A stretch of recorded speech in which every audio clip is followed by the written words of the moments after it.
you very much.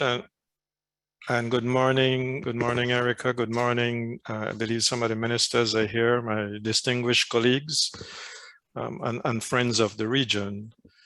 It is a real pleasure being here to be a part of the Caribbean AgTech Investment Summit. And I believe that it's a very critical time in our history, especially with the pandemic and the importance for us to be working in an even more coordinated fashion. All right, so with us today, and very anxious to begin his presentation, is Dr. Leroy Almendarez, who is the Executive Director of the Belize Trade and Investment Development Service, or Beltrade. Beltrade is a statutory body of the government of Belize. It serves as the national investment, export, and trade promotion agencies. It's focused on the micro, small, and medium enterprise, or MSME development. It focuses on entrepreneurship as well as innovation. Dr. Almendarez is a former assistant professor in the Faculty of Management and Social Sciences of the University of Belize, where he taught in both the bachelor and MBA programs. For over 6 years, he was the Director of Tariff and Administration at the Public Utilities. And he was a visiting professor of economics of rate setting methodologies in electricity and water at the Warrington College of Business Administration in Florida.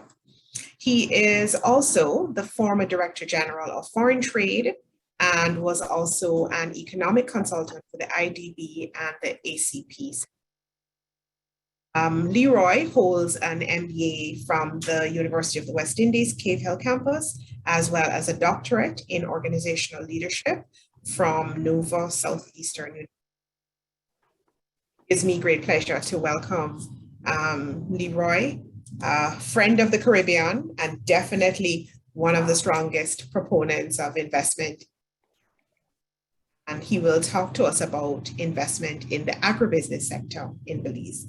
Now, Leroy, I give the floor completely to you. Thanks very much again, Suzette, and thanks for the not the invitation, but so I can't even use the word now, for the introduction. And indeed, I see, one of the other proponents who is also, to me, a mentor, Diane Edwards. I saw her name there as well. And so it's really great to be a part of this conversation. And like I said, it's very important. And indeed, Suzette, you don't take enough credit, but it's a real pleasure working with you and all the colleagues here in the Caribbean. I think we have a good thing going, and it's important for us to continue to do so together. In terms of the presentation, if we could just go to the other slide. This really, Suzette did mention that our organization is a national development agency. And yes, even now we are being asked to do and take on additional responsibilities because our focus is on economic recovery with foreign direct investment or investment as a foundation. And we're talking about local in this case, for Belize, and foreign. And in this case, it includes our region. It includes other global partners. As a matter of fact, later in the conversation, we'll also be speaking or I'll be mentioning the first of its kind Belize Investment Summit that we're planning for later this year. And so what we have is a natural or an ecosystem that exists within Beltrade. As a matter of fact, its primary focus was on investment, and then investment trade was incorporated. But we're also given a mandate for entrepreneurial development and training for greater employability. So one can transition through the ecosystem of Beltrade, but Beltrade, of course, fits within the larger scope. And with all the necessary changes that are being made, I saw reference to the World Bank and doing business. They may have discontinued it, but it does not mean that we should not be looking at our indicators. So if we could go to the other slide, please.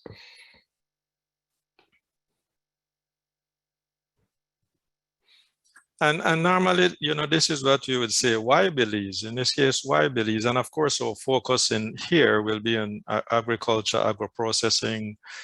But why Belize? One of the things we boast, and as a part of the region, of course, is bilingualism. In our case, I think we're multilingualism now. It's not only it's not only English and Spanish, but because of migration and immigration, really there has been an expansion in terms of the cultures and languages that are spoken. The proximity, I mean, in terms of strategically, in terms of flights and things like that, it's easy to get to Belize, and and we have developed quite a lot of strategic alliances and partnerships with airlines and investors, which makes it easier for us to develop those relationships. The currency, of course, our currency is still fixed, it's still pegged to the US dollar, it still remains the same. And so that's another thing that we boast. I know there have been conversations in the region in terms of, instead of having a fixed floating, especially when we're talking about some of the activities that we'd like to undertake. Competitive investment incentive programs. There are quite a number of, well, there's two specific incentives that I will also mention further. And the benefits that a potential or an investor can derive. We do have a skilled labor force. Did mention, for example, a part of what Beltrade does is increase employability, finding those labor gaps, the skills the gaps that may exist, and those we try to help to fill, of course, in cooperation with other entities. Regional integration, and here in this case, you tend to hear about Belize as, the bridge between Central America and the Caribbean. And so we have been working, and we have under the revised Treaty of Chaguaramas, which we signed on to. And I believe, like I said, they're collectively, there's so much we can do, but also a part of Central America. We are also exploring, of course, we're politically integrated, but working on economic integration within Central America.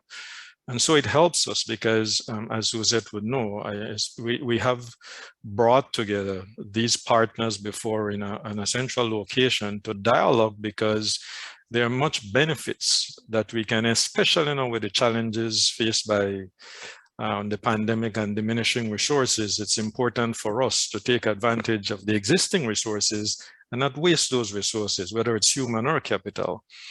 And of course, if you were to do sometimes referred to as a PES analysis, political stability is one of those things that we boast. There's an easy transition when we have elections. As a matter of fact, we recently had a transition in November of 2020. There's a new administration. And what we're looking at, of course, it might be a change in the way things are done, but it still make the transition much easier and for us to continue the process of development. Next slide, please. For right now, the priority, we all know that even though we have tourism and leisure, when we talk about potential shocks or external shocks and what the pandemic has done to tourism in the region, and in many cases, tourism contributes over 40% of gross domestic product. So just think about the shock and how we try to fill the gap created, the economic gap created by that shock. In our case, we have been exploring non-traditional commodities, non-traditional areas that we are exploring that can help to fulfill that gap. In the meantime, of course, simultaneously working on bringing that back together. And tourism, and then of course, agribusiness, agro-processing, fisheries and aquaculture. Under the new administration, there's a Ministry of Blue Economy, and the Blue Economy has integrated fisheries and aquaculture. So that is something that is, that is being expanded upon, making it as broad-based. And, really, I could remember visiting, I believe it was Jamaica, when we heard about the blue economy in Barbados. And why reinvent the wheel? So we have dialogued with the minister. We have research and look at what exists, and we've taken this blue economy ministry and from scratch, and we've pushed it to a point where now strategically the focus, and we know what the focuses are, and those are things that we're working on. The BPO, offshore outsourcing, is another area for us, and of course it continues to expand in terms of value added. And so, knowledge outsourcing, legal outsourcing, IT outsourcing, especially where we have had to transition to a dialogue, it's important. It's important for us to develop even more robust, in a more robust manner, the way in which we do things and utilize technology. Sustainable energy, and our focus here is on renewable energy, because you want to continue to have a positive carbon footprint. And so we're exploring areas in solar, using biomass. We still have hydro, and finding different things within our natural environment, since we are naturally endowed, in order to explore that. Light manufacturing and logistics. And I noticed, I saw a message just now mentioning something. In Belize, one of those things that we're focusing, agriculture, because we also have a Ministry of New Growth Industries, is hemp. And the possibility, of course, that has been mentioned with marijuana, but we're focusing first on hemp.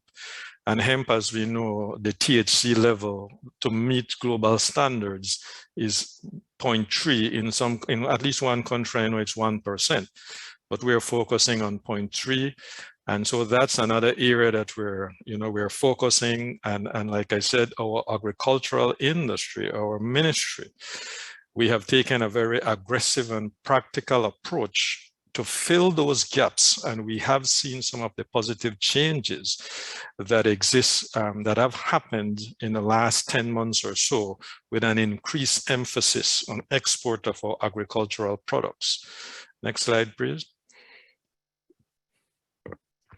So agribusiness and agro-processing and a sustainable investment outlook, the foundation of the Belizean economy.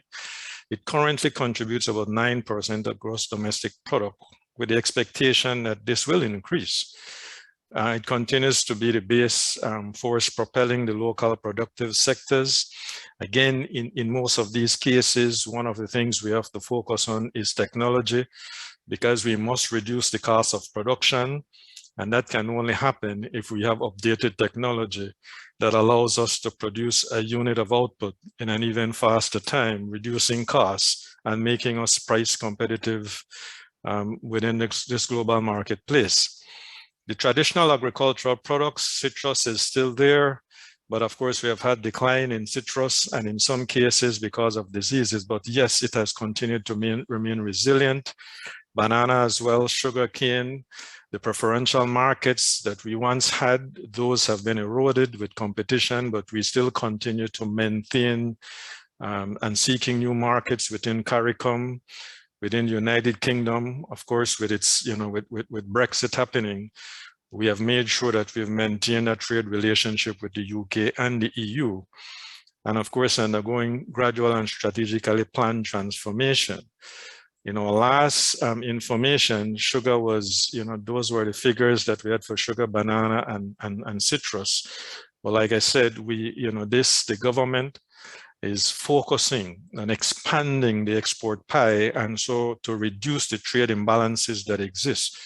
And so we're finding new ways by, simplifying and digitizing rules and including these non-traditional crops that we would not have dealt with before to become a part of the focus. Next slide, please. And then, of course, agribusiness and why Belize. And I see some of the questions being put up, and yes, I intend to address all of those, because we hope that partnerships will come out of this as well. A strategic location or close market proximity to North America, Central America, South America, and the Caribbean markets, make us ideal. High yield arable land that we have in our country, over 40% is considered protected, but still we have arable land. I mean, in terms of, having new industries and growth, having to add additional fertilizers. As a matter of fact, We focus on non-GMO, and those are things that, and of course, the other thing we're focusing at this point in time is to set up our own fertilizer factory here in Belize so that we reduce importation and to ensure that GMO related or anything that can cause harm to the environment, that those things, again, we address very carefully. We're well positioned for organic and eco-labeled production, an abundant pool of skilled and vibrant workforce. That is something we focus on because human capital development, even diversification, looking at the global market and what those challenges present is something that we continue to focus on. And in that case, then reducing unemployment and increasing employment is a big thing for us. The other thing is, of course, being in the tropics, we are part of the hurricane belt, but luckily for us, in more cases, and I'm not sure if lucky is the word, because we don't wish poorly on any of our Caribbean sisters or brothers. And so in that case, we have not been affected. The temperatures are pretty consistent. Of course, so we have a hot and a wet and a dry season. If we could go to the other one, please. And then in agribusiness, here are some opportunities. One of the big things that we're focusing on is cacao. Cacao as an input, and rather than exporting the seed, it's important for us to export chocolates. And so we want to focus more on the full process, not only intermediate, but final products. And so we're expanding that industry, and I must specify here the integration of women. Women empowerment in our country is something that we're focusing greatly. And so in all of these, there is that incorporation. We have a female entrepreneurship program, which incorporates female into cacao production. Coconut was always the next big thing. And I remember I used to going to a Coted and talking about coconut and its value added and the derivatives from it. And so that's another thing that we're focusing on. Honey, not a big one. So the cocoa powder, chocolate, coconut oil, coconut water, honey, emerging opportunities in the same areas, spices, industrial hemp, as I mentioned before. There are many who have expressed interest, and a licensing regime has been set up. And so licenses have been granted. Next slide, please. And then, of course, investment opportunities, raw produce production, traditional versus non-traditional agri-produce, organic raw produce, value added through agro-processing, biofuels, input material production, organic fertilizer, etc., storage and export handling facilities, transportation and delivery. These are all opportunities that presently exist.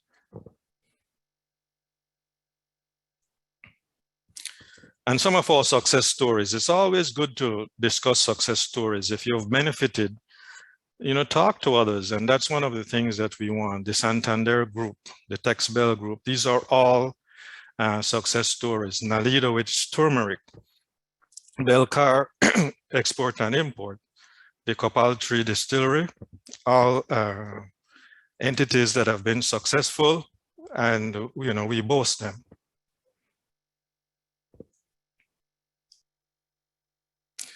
And then we come to the incentives. These are incentives that we offer in order to attract not only foreign direct investment, but local investment as well, because the benefits are the same. In cases where we want to partner, that also exists. So the program aims to encourage investments in Belize for both existing and prospective investors through the sorry, my voice, through the granting of custom duty exemptions, and these are the qualifying criteria. Company must be registered in Belize. Maybe the voice needs some rest, but these are some of the success stories, as we mentioned, and our incentives. The company must be registered in Belize. Business activities must provide benefits to the economy of Belize as expected anywhere. Next slide, please. And of course, the sector that is many times we overlook is a small medium enterprise. And so it's important for us to integrate them as well. The business can be a natural legal person. The business must have at least 51% Belizean ownership. In the regular program, it must be incorporated an entity under the laws of Belize, no restriction on business ownership, and investment must be more than 300,000. So it's not only for those, who want to invest, millions of dollars, because most of our exporters in Belize are medium and small enterprises. So these are some of the government endorsed activities: handicraft, wood carving, computer technology. In the last data we had from the WTO, Belize was, in terms of percentage change, at the greatest export in computer services. Manufacturing, arts and craft, agriculture, auto rental, healthcare, aquaculture, and fisheries. These are the endorsed activities. But in the world that we live in these days and the changes that are forced upon us sometimes, we have to take a look. But at this point in time, this is what we have. Next slide, please. And this is the application. We can always share this, a formal letter of application, a background and scope of the project. This is a business plan. You need to include these things in a business plan. We want to know financial projections, your master list, and of course, those are the eligible categories for exemptions.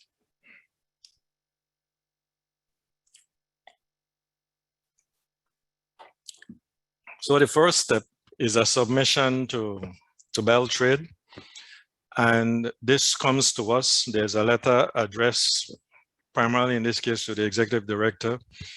And Fiona Belize Invest goes through the rest of the process and provides handholding support. And apart from that, gap analysis, what are your requirements, what's missing, those kind of things. It's then the application is then sent to the cabinet, and the cabinet makes a decision, but this is now being changed as well, where the Minister of Finance can make a decision. Next slide, please. And apologies for the voice. The DPA, this one was once the export processing zone, transition because we're in violation of some WTO policy. And so we changed it. It's now the DPA. And these are the categories. Next slide, please. So a company established to administer DPA, the developers provide the factory space support, etc. These are some of the things a private party has been granted a certificate of compliance. The special designated processing area companies on which DPA status is conferred. Okay, next slide. And these are the areas: agro-processing, manufacturing, data processing, aquaculture. These are the areas that qualify, and there's a committee that looks at your application. And of course, the same thing like what we had with the FI. This is the checklist. And these are the steps: again, submission to Beltrade, application advanced to ministry. It's reviewed, and then the committee makes a decision. And then something that I wanted to have some minutes for is to speak about the summit.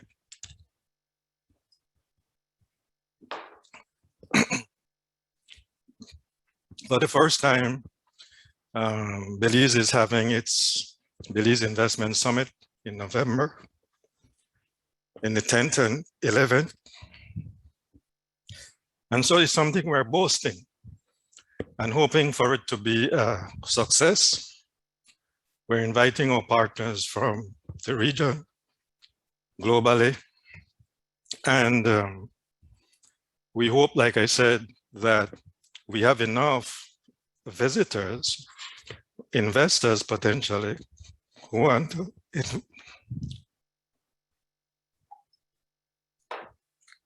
who want to invest, partner, and our site is down there, investmentsummit.bz. We have a booklet that we can share in English and Spanish, and it gives you all the information that you need to participate.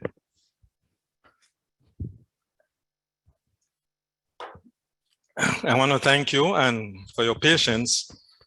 I guess the voice was giving a bit of problem, but I trust that we got through, and if there are any questions, we can still answer those questions. So thank you very much. I want to thank you more than anything else, Leroy, for battling it through to the end of that presentation. I know this is going to be one of those that you'll remember very well. There are a few questions, but given the state of your voice, Leroy, I'm thinking that it would be best that these questions be addressed in writing so we can respond to those persons who have asked questions. Okay. As the best way to handle these questions. I'm cognizant that you're having a significant challenge with the voice. Yeah, I don't know what happened. I was so prepared on it, but I guess it needs some rest. But absolutely. But there's nothing we can do about that. Yeah. But the questions indeed can be emailed to us, but I saw a question here about hemp, and we can answer those, yes. And thanks indeed. Well, thank you very much, Leroy, for your presentation on investing in the agribusiness sector in Belize. We promise our participants, potential investors, that we will respond to questions. So if you could post those questions to Leroy in the chat, we'll make sure that those questions are responded to by Beltrade in writing. All right, thanks again, Leroy. Take care of that voice and have a good afternoon.